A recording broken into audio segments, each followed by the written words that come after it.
I grew up, born and raised in Houston, Texas.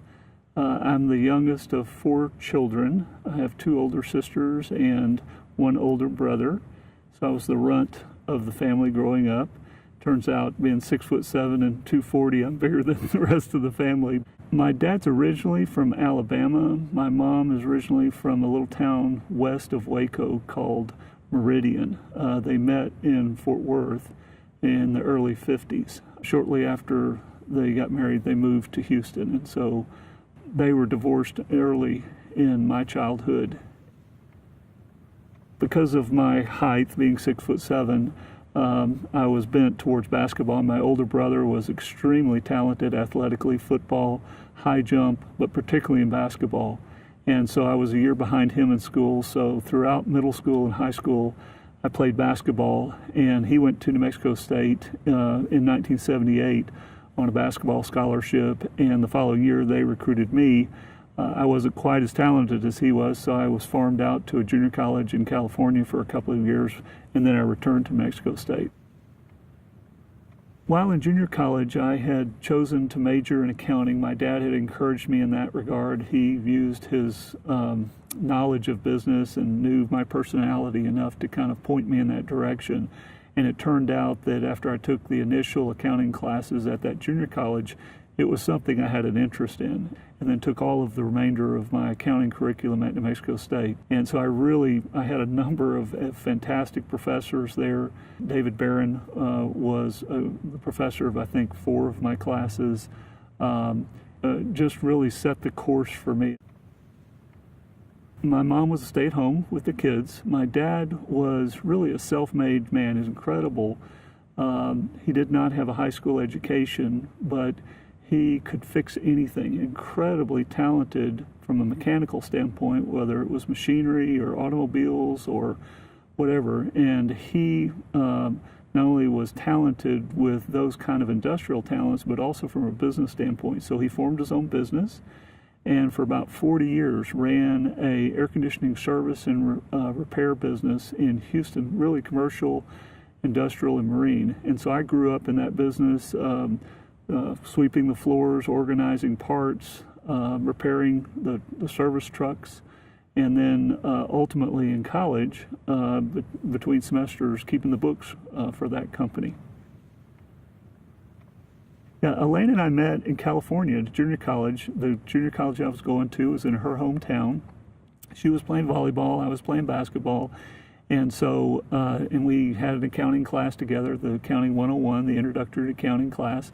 We met there, and ironically, we sat next to each other, and then the first semester, and then in the second semester of accounting, we sat beside each other, but that whole first year, we didn't talk.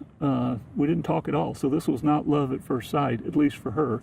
And the following year, my sophomore year, we ended up having business law classes together, and a health class and some other classes together, and so we began to talk that second year and began to walk between classes, and she invited me to their house, to her family's home for Thanksgiving dinner in 1980, and that was our first date. And then when I transferred to New Mexico State, she moved to Las Cruces, took up a job as a waitress.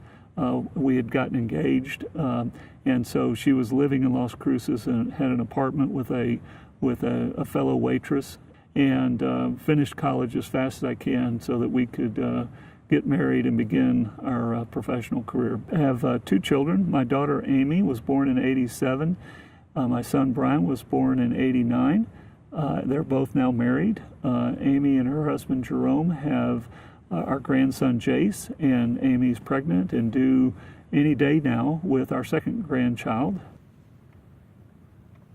I drove to California, and we got married 7 days after taking that tax exam. And then after a brief honeymoon in California, we drove back to Houston, where we had decided to live, and I had interviewed at New Mexico State for a job and had received a job with Arthur Andersen, one of the largest public accounting firms in the world at the time, and began working at Arthur Andersen in the fall of 1983.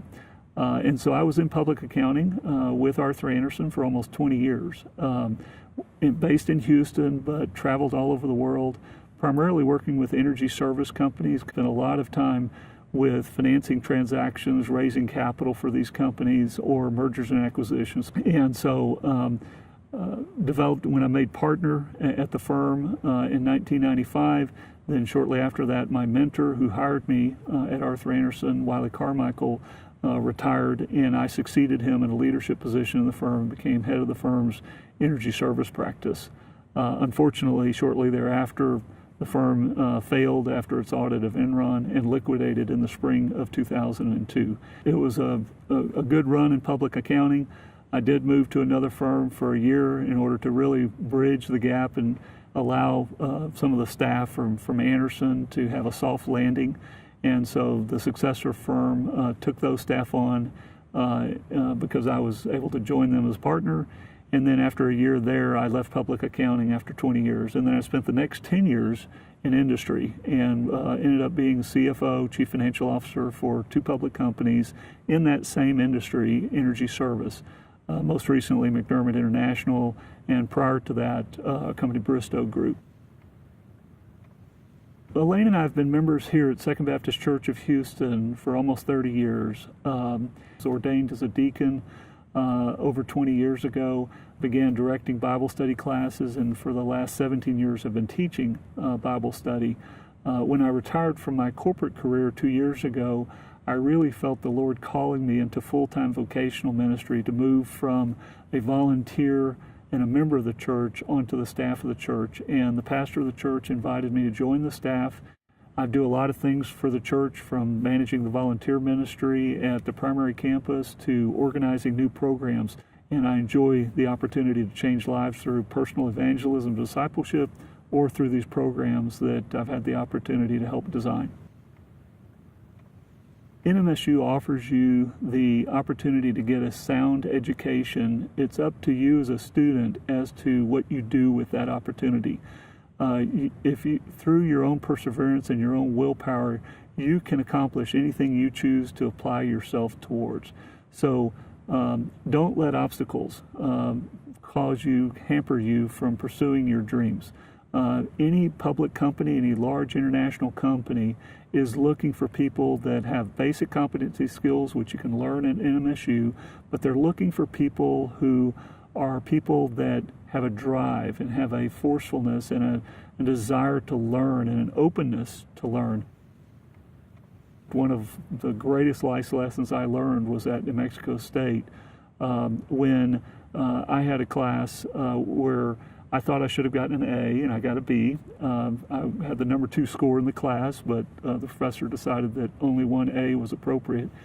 I was very frustrated in receiving a B, and so I went and spoke with my advisor, who's Dr. James Bullock, head of the accounting department. And Dr. Bullock shared with me that he understood how I felt and told me there was a process if I wanted to appeal the grade. But his advice to me was to move on, to effectively get over it. That was not exactly what I wanted to hear at the time, but in retrospect, after 40 years, I found that I learned a lot more from my failures than I did from my successes. And that advice was incredibly good advice and served me well for the next 40 years. So thank you, Dr. Bullock. I'm flattered to receive the honor into admission to the Hall of Fame for New Mexico State. I would have never thought when I went there that I would have been recognized that way. And I've accepted it only because I hope that through that recognition, others might receive an opportunity, that others might see that someone who came from a family, that first generation college graduate, someone who comes from a broken home, a broken family, and even an athlete can overcome and be successful in a business career if they apply themselves fully.